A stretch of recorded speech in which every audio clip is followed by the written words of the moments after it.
The West Pilbara iron ore project involves the development of an integrated mine, rail and port system in the West Pilbara region of Western Australia.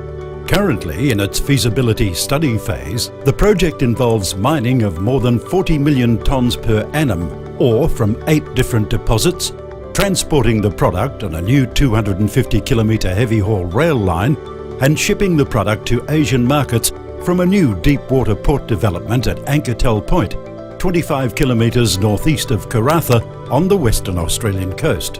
Undeveloped deposits in the wider exploration area offer potential to significantly increase the project's future capacity. The project participants are Aquila, Bow Steel, Horizon, AMCI, POSCO, Red Hill Iron and Cullen Resources.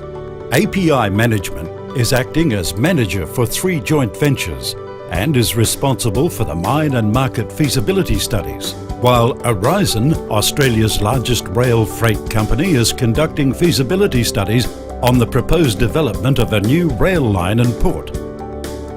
The Stage 1 mining area is located approximately 60 kilometres southwest of Pannawonica town and will focus on the mining of 8 channel iron deposits which collectively contain resources of 1.1 billion tonnes.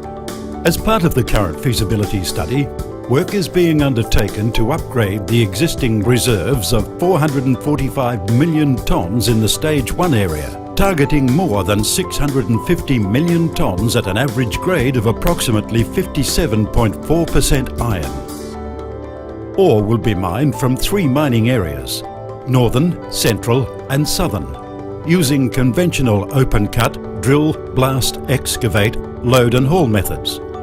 Haulage from the southern and northern deposits will be by large road trains or shuttle trains to the central processing facility blending yards, while ore from the central deposits will be hauled to the central processing facility blending yards by dump truck. The West Pilbara fines product will be blended on grade at the central processing facility. Ore will then be reclaimed from the blending yards into the sizing plant to meet product specifications as required. The sizing plant is to be configured with primary and secondary sizes, which will process the excavated run-of-mine ore and reduce it from a maximum diameter of 1.5 metres to an average of 100 millimetres. This secondary product will then pass through a screening plant, where ore which is correctly sized will then be separated and sent directly to the product stockpiles. Any oversized material will be reduced in the tertiary crushing plant by cone crushers, then sent to the screening plant for re-screening. Sampling of the fines product will ensure product grade is achieved before it's stacked in 100,000 tonne stockpiles, ready for transport to the port. The final fines product will be reclaimed using a bucket wheel reclaimer and loaded onto trains at rates up to 10,000 tonnes per hour. The mines will be constructed and operated by a rostered commuting workforce, which will be accommodated at a village near an airstrip certified for 100-seat jet aircraft operations. The main railway line will be 250 kilometres in length, rising approximately 250 metres in elevation across the distance to the port. Once loaded with ore, trains will take about 4 hours to travel the distance from the central processing facility to Ankertel Port, travelling at speeds of up to 80 kilometres per hour. 3 train sets, each including 3 diesel locomotives hauling 240 wagons, will be used in the system. Each wagon is capable of carrying up to 138 tonnes of product, and each train set will haul over 33,000 tonnes of ore from the central processing facility to the port.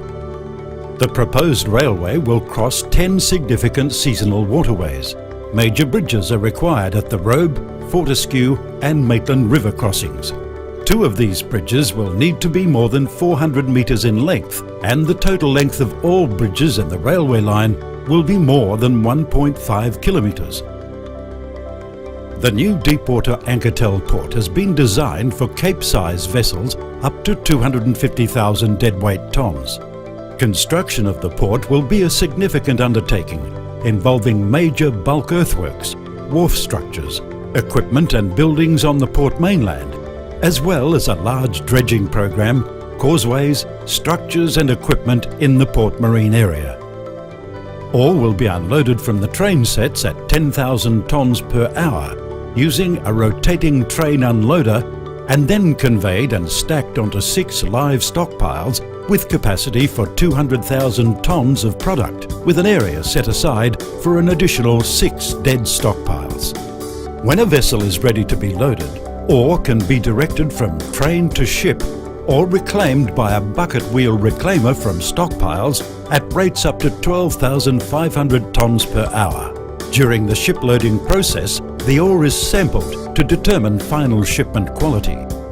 A 3-kilometre conveyor system will extend from the mainland. From the first transfer station, the conveyor will then cross the causeway and wharf to connect with the ship loader. The 400-metre wharf structures will have one berth that is dredged to 20 metres in depth. This berth will be able to receive and load vessels to a maximum sailing draft of 18.3 metres. In addition, the new Ankertel port has been designed to allow for future berth expansion. Loaded vessels will leave the Ankertel port via a 21-kilometre long channel, of which 17 kilometres is to be dredged to a depth of 16 metres. The iron ore produced by the West Pilbara Iron Ore Project, West Pilbara Fines, will be marketed to international steel mills. To date, relationships have been established with a number of Asian steel mills that have conducted extensive and successful product testing. Capital and operating cost estimates for the project will be finalised during the current feasibility study period. Previous estimates indicate that the total mine capital cost will be approximately $2 billion Australian dollars and a total rail and port capital cost will be approximately $5 billion Australian dollars. The project operating cost, on an all-inclusive basis, is expected to fall within the lowest 50% of global producers. It is envisaged that the West Pilbara Iron Ore Project will be financed through a combination of owner equity and project financing facilities. Development will occur through integrated project teams involving API management, Horizon, and reputable engineering firms and contractors.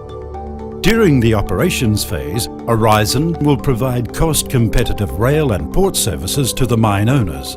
Feasibility studies on the project are targeted for completion in the first half of 2016. Subject to favourable feasibility studies and market conditions, the owner groups will consider an investment decision on the project in the second half of 2016.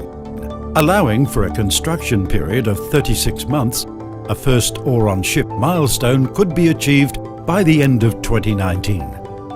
The project has been recognised by the federal government as being of national significance, with the granting of Major Project Facilitation status in 2010. The West Pilbara Iron Ore Project will provide the West Australian economy with major infrastructure, generating approximately 3,000 construction and 1,000 permanent jobs, creating opportunities for the communities in the West Pilbara, as well as delivering a new, independent supply of iron ore for the international market.